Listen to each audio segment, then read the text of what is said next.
All right, so today we're going super deep into happiness Oh, I like it. using the Blue Zones of Happiness by Dan Buettner as our guide. Okay. So get ready because you want to apply this stuff to your own life. Absolutely. So we're not messing around here. Yeah, you want to make some changes. We are ready for action. Yeah. So, this book is fascinating because it doesn't just tell us to, think positive. Right. It goes deep into cultures and habits of these places where people are genuinely happy. And they're really thriving. Exactly. Yeah. Like not just, oh, I woke up on the right side of the bed today. Yeah. No, this is deep. These are the blue zones, right? Exactly, the blue zones. Regions where people live longer. And they also report really high levels of well-being. It's amazing. And what I think is so interesting is these places are all over the map. They are so different. So different. We're talking Denmark, Costa Rica, Singapore. How can they be so different, yet all be like happiness superstars? It really is a puzzle until you start to understand that happiness has different dimensions, right? Okay, so that's where Buettner's idea of like 3 types of happiness comes in. 3 types, yeah. It's not just one feeling, it's like a balance. Yeah, it's like a recipe, right? I'm intrigued. Okay, break it down. What are these 3 types? All right, so think about it this way. You need pleasure, right? Those moments of joy and enjoyment that spice things up make life really fun. Like little bursts of like excitement. Exactly. Yeah. Exactly. Then there's purpose, that deep sense of meaning that gives your life direction. Okay. Like you're on a path, you're going somewhere. Makes you feel like you're not just like floating through. Exactly. You're not just drifting. Okay, I like it. And then finally, there's pride. And that feeling of accomplishment, that feeling of self-worth that comes from, really using your strengths, what you're good at. Okay, so it's like internal validation. Yes, exactly. Not just external validation, but like, I did that, I'm good at something. Exactly. I built this, I accomplished this, I helped these people. Okay, yeah, so I'm already seeing how this is way more nuanced than just like be happy. Oh, for sure. This is like different flavors working together, which is so cool. Yeah. So how does this recipe play out in like, say, Denmark? Okay. Because they're always at the top of those happiness rankings. But I have to admit, like, when I think of Denmark, I'm thinking like contentment, not like jumping for joy, excited. Yeah, you're onto something. And it gets to the heart of how happiness can have so many different flavors, right? Yeah. So Denmark might not be about big displays of emotion, fireworks going off all the time. Right. But their happiness it's really deeply rooted in their culture. Huh. They prioritize community, trust, and this really strong social safety net. Yeah. So imagine a society where everyone feels supported and valued.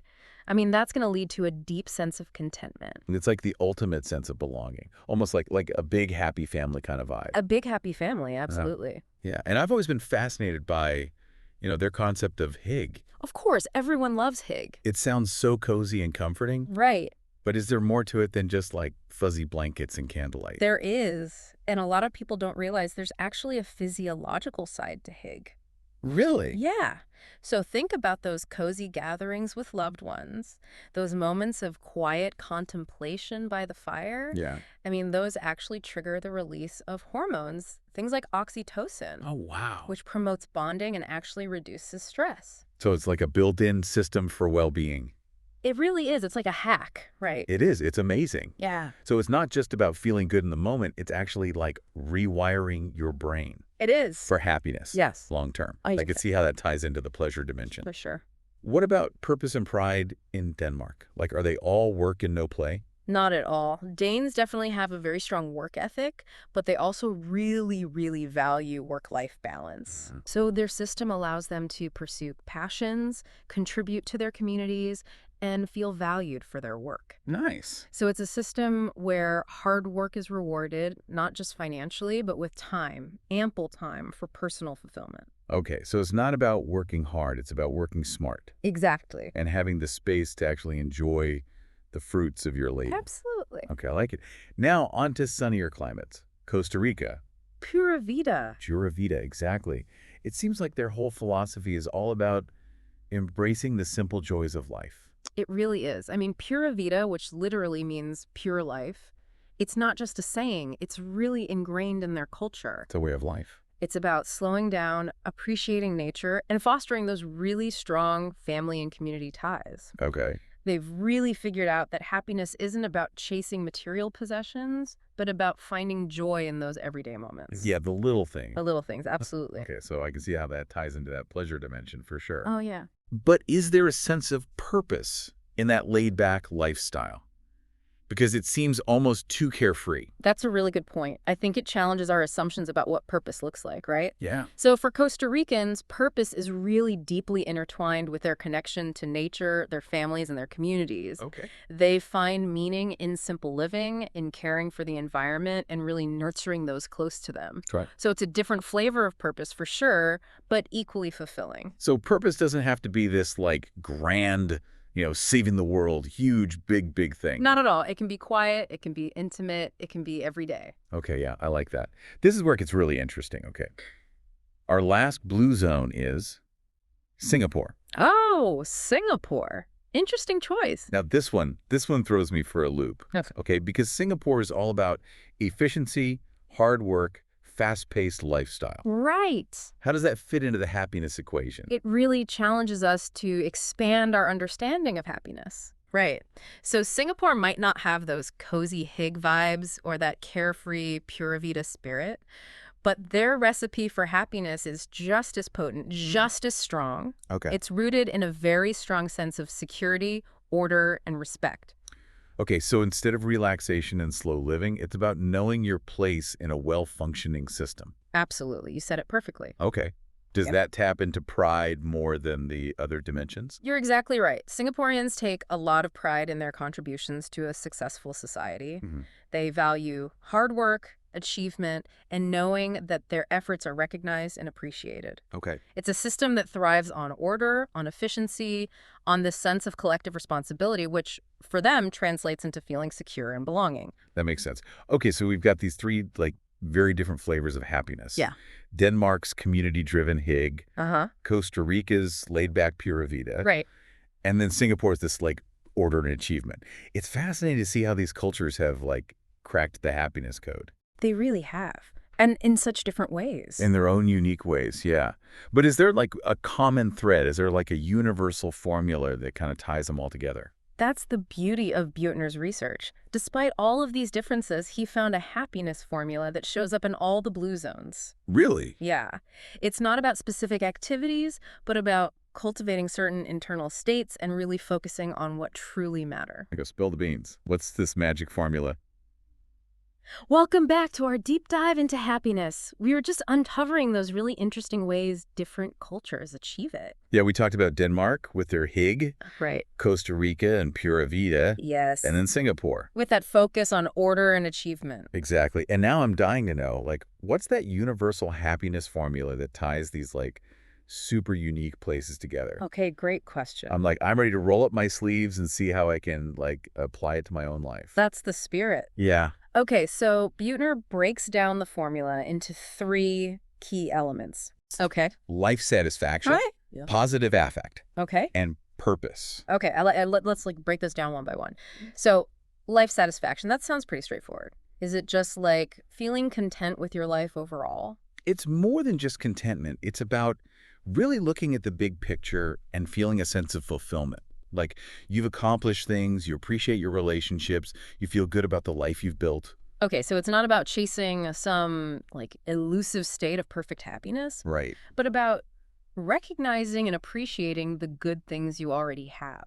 Exactly. Okay, I like that. Yeah. What about positive affect? Does that just mean being a cheerful, optimistic person all the time? Not necessarily. It's more about those daily doses of joy, those moments of laughter, delight that kind of sprinkle sunshine into your day. It's about really cultivating a mindset that notices and savors those small pleasures. So not about forcing a fake smile, but about actively seeking out the things that spark joy. Even amidst the daily grind. Exactly. And this is where I think those blue zone practices really shine. Hig, Pura Vida, even Singapore's emphasis on efficiency. Right. They all offer frameworks for how to infuse your life with more of those moments. Yeah, I like that a lot. And then there's purpose, that big picture, meaning and contribution. This is the one I struggle with the most, I think. Uh-huh. I like my job well enough.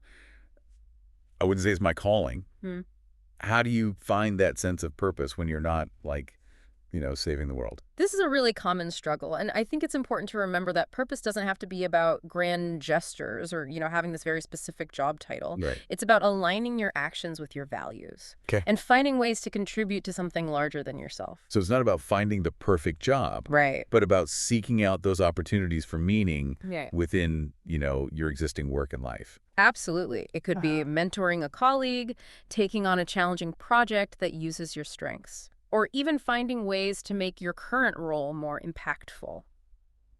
You mentioned you work in finance, right? Yeah, that's right. Okay. To be honest, sometimes it feels very numbers driven, Uh-huh. like a bit removed from making a real difference in people's lives. Yeah, I can understand that. But even within finance, there are so many opportunities for purpose-driven work. Oh, You really? could specialize in ethical investing, Mhm. helping businesses with social impact, or even just advising individuals on how to achieve their financial goals, create a more secure future. Oh, okay. That's a great way to reframe it. Right. It's about finding that alignment, that sense of contributing to something positive, even within a field that might not seem inherently purpose driven. Absolutely. Okay. So now let's move on to the practical stuff. Sure. Like, how do we actually cultivate those three elements? Life satisfaction, positive affect, and purpose. And create our own, personal blue zones of happiness. I love that. Okay. So the great thing is it doesn't require this complete life overhaul. Okay, good. Yeah, it's about small intentional changes that over time can create this ripple effect. I like it. I'm all about, actionable steps. Give me the blueprint. Okay, here's the blueprint. Buettner outlines 5 key steps to start with. Okay, ready? All right, step 1, shape your environment. This is about being intentional about the people you surround yourself with and the spaces you inhabit. So it's not just about, my inner world. It's about creating an outer world that, supports my happiness. Exactly. Think about it this way. Your environment is like the soil in which your happiness grows. Okay. So if the soil is depleted, if it's toxic, it's going to be a lot harder for your happiness to flourish. Okay, I'm getting the analogy. So how do I start, enriching that soil? Okay, so first, look at your social circle. Who are you spending time with? Surround yourself with people who uplift you, who inspire you, who support your growth.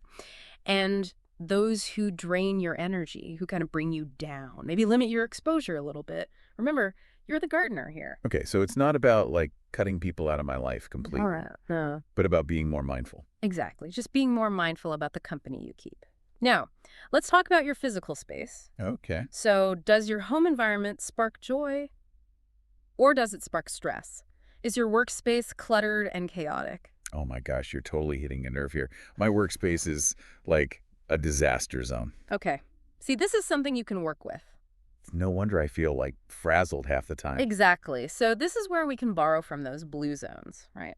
Think about incorporating elements of HIG, Okay. a cozy reading nook, soft lighting, natural textures, anything that creates that sense of calm and comfort. I love that. I'm already picturing a little Hig corner in my office. Yeah. I love it. What about Costa Rica? Can we bring some Pura Vida into your space? Okay, yeah. Absolutely. So Costa Ricans are all about connecting with nature. So try adding some plants to your home, your workspace. Open the windows, let in some fresh air. Even something as simple as listening to nature sounds can really shift your energy. Okay, I'm feeling more relaxed already just thinking about it. Uh-huh. So step 1 is all about curating a supportive environment, both socially and physically. You got it. What's step 2? Step 2 is find meaningful work, which we've touched upon already. Yeah, a little bit. It's about aligning your work with your values, with your passions, with your unique skills and talents. Okay, so we talked about how I can bring more purpose into my finance job. Yeah. But what about people who are feeling completely lost and unfulfilled? Yeah, so for those who are feeling stuck, I would encourage exploration. Volunteer for a cause you're passionate about. Take a class. Start a side hustle that aligns with your interests. It's about actively seeking out those opportunities that bring you a sense of purpose and fulfillment, even if it's outside your current career path. Yeah, I love that. It's a reminder that we have more agency than we sometimes realize. Yes. It can shape our work experience even if we can't change our job overnight. Absolutely. Now on to step 3. Prioritize health and well-being. This one seems obvious, but it's often the first thing to go when life gets busy. It's like the foundation of the happiness house, right? Yes. You Yeah. can't build a strong, stable structure on shaky ground. Exactly. Taking care of your physical health has such a profound impact on your mental and emotional well-being. For sure. It's about nourishing your body with nutritious food, moving your body regularly, and prioritizing sleep. And let's not forget about stress management. Yes. That's a big one for me. And I'm guessing a lot of our listeners too.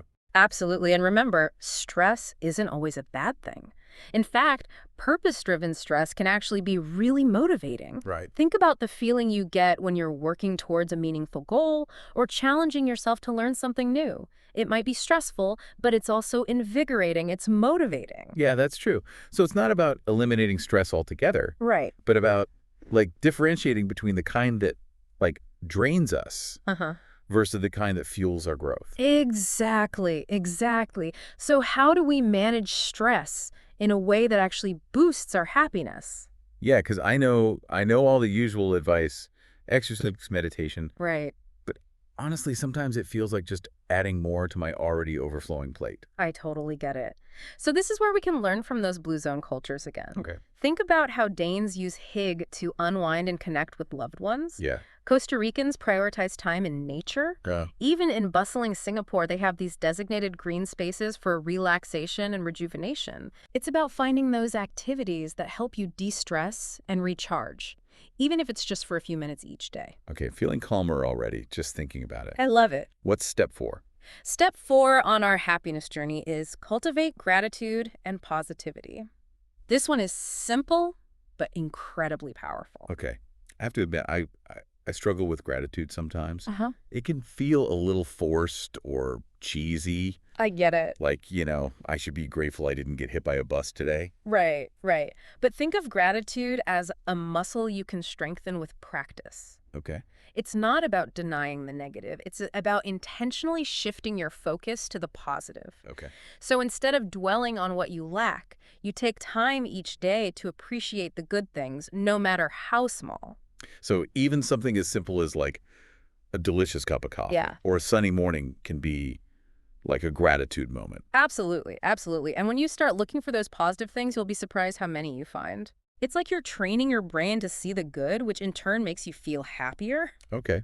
I'm willing to give it a try. Yeah. What about positivity? Does that just mean like plastering on a fake smile and pretending everything's perfect? No, not at all. It's about cultivating a more optimistic outlook, which doesn't mean ignoring the challenges, but approaching them with a more hopeful, constructive mindset. Okay. It's about focusing on solutions rather than dwelling on problems. So it's like choosing to see the glass as half full even when things are tough. Exactly. And one powerful tool for cultivating positivity is savoring. Savoring. Savoring. Instead of rushing through your day on autopilot, you take time to truly appreciate those moments of joy, big or small. Okay. Savor that delicious meal, that beautiful sunset, that heartfelt conversation. Okay, being present, being mindful. Exactly. Even in those ordinary moments. Yes. Okay, bring on step 5. What's the final piece of the puzzle? Step 5 is simplify and slow down. This is where we can learn a lot from the Blue Zone cultures, especially Denmark and Costa Rica. It's about creating more space in your life for rest, rejuvenation, and connection. This is where I get a little, because easier said than done. Right. In our like hyper-connected, always-on world, It's true. I feel like I'm constantly bombarded with information, with demands. Like, how do you even begin to simplify and slow down when it feels like the world is spinning faster and faster? It's a great question, and it starts with being mindful of your commitments and setting boundaries. So learn to say no more often. Oh, that's a hard one. I know, right? Delegate tasks when possible and schedule downtime in your calendar like you would any other important appointment. Okay, so it's not about like becoming a recluse No. and abandoning all responsibilities, Yeah. but about making more conscious choices Yes, about how I spent my time and my energy. exactly. And don't underestimate the power of disconnecting. Turn off your phone. Gasp. I know, right? Sacrilege. Step away from the screens. Allow yourself to simply be. You'll be surprised how much calmer and clearer you feel when you give yourself permission to unplug. I think this is making me realize, like, I've been trying to cram so much into my life Yeah. that I've kind of forgotten how to just, like, breathe Yeah. And enjoy the present moment. Right, and those blue zone cultures, they seem to have that part figured out. They do, they They do. prioritize balance and slowing down, which ironically allows them to be more productive and fulfilled in the long run. Huh, that's so interesting. It's about working smarter, not harder, and making sure your life is aligned with your values, not just external pressures. Okay, so this is so inspiring. I'm starting to see how all these pieces fit together. Mm. Shaping your environment, finding meaningful work, prioritizing well-being, cultivating gratitude and positivity, and simplifying your life. Yeah. It's like a holistic approach to creating happiness Yes, it is. from the inside out. From the inside out, absolutely. And the beautiful thing is, like, it's a journey, not a destination. Yeah. Right? Yeah, exactly. There'll be ups and downs. Oh, yeah. But the key is to keep experimenting, keep learning, and keep adjusting your approach. Right, until you find what works for you. Until you find what works for you, exactly. Okay, so now we've talked a lot about what, like, WE can do. Uh-huh. But what about the bigger picture? Does our environment, like our society, our government, does that play a role in our happiness too? Oh, absolutely. You've hit on a really crucial point. We can create these little pockets of happiness, right? Yeah. But the environment we live in, our society, plays a huge role too. Buettner doesn't just focus on those individual actions. He looks at how societies can actually foster well-being for everyone. Okay, so while we're busy shaping our own environments, our own routines, there's this whole other layer of influence happening at, like, the societal level. Exactly. Okay, this is getting me really curious. What are some examples of how, like, governments can actually nudge people toward happiness? Okay, so let's go back to our blue zones for a minute. Oh. So Denmark, for example, they have a system that prioritizes social support and equality. Right. They have a robust social safety net, affordable health care, and policies that promote work-life balance. All of this reduces stress, fosters trust, and allows people to focus on their well-being, knowing that their basic needs are met. That makes so much sense. If you're constantly worried about, like, making ends meet or accessing healthcare, it's hard to prioritize things like HIG and personal growth. Exactly. It sounds like Denmark is creating, like, fertile ground for happiness to take root. Yes, exactly. Now, contrast that with Singapore. Their approach focuses on creating a sense of order, security, and efficiency. Okay. They have a very low crime rate, a streamlined bureaucracy, and a strong emphasis on meritocracy. Now, this might not sound cozy, but it provides citizens with a sense of stability, predictability, Right. which can be incredibly comforting in a world that often feels really chaotic. Yeah, I hadn't thought of it that way, but it makes sense. Different cultures prioritize different values, but the end goal is the same, right? Creating an environment where people feel safe, supported, and valued. What about Costa Rica? How do their, like, societal structures contribute to that Pura Vida lifestyle? Okay, so Costa Rica invests heavily in health and education, recognizing that these are the foundations of well-being. Right. They also have a really strong environmental conservation ethic, which not only protects their beautiful natural resources, but also fosters a sense of connection to nature and community. Okay, so it's this combination of factors: taking care of people's basic needs, creating a sense of security and belonging, and then fostering a connection to something larger than themselves. Exactly. This is making me think about how often we, like, focus on those individual happiness hacks, Yeah. while overlooking, like, the bigger systemic issues. That's a really good point. Yeah. And it's true. Creating truly flourishing societies requires a multi-pronged approach. It's about individuals taking responsibility for their own well-being, but it's also about advocating for policies that support happiness and create a more equitable and fulfilling world for everyone. I like that a lot.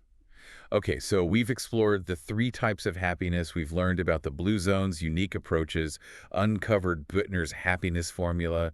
We've even talked about how societies can, like, play a role in shaping our well-being. Yeah. I think before we wrap up, it's time to address some common myths about happiness. Oh, I love myth busting. Yeah, because I feel like there are so many misconceptions, like, floating around out there. Let's bust some myths. Okay. All right, so first up, the myth that money equals happiness. How many times have we heard that one? Oh, countless times. But, like, does Buettner's research, does that back it up? Not really. While financial stability is definitely important, Yeah. research actually shows that beyond a certain income level, money doesn't actually significantly increase happiness. Happiness is more about how you spend your time, who you surround yourself with, and what you contribute to the world. Okay. Not the size of your bank account. So it's not about being rich, but about having enough to like live comfortably Right. and pursue those like purpose-driven activities, right? Exactly. And I think this makes me think about how we often get caught up in that more mentality without stopping to consider what truly brings us joy. Yeah. Yeah, I'm definitely guilty of that. Me too, me too.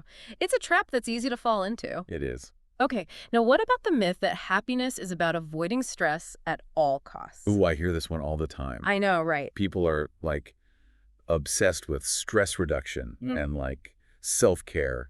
But isn't a little bit of stress just like part of life?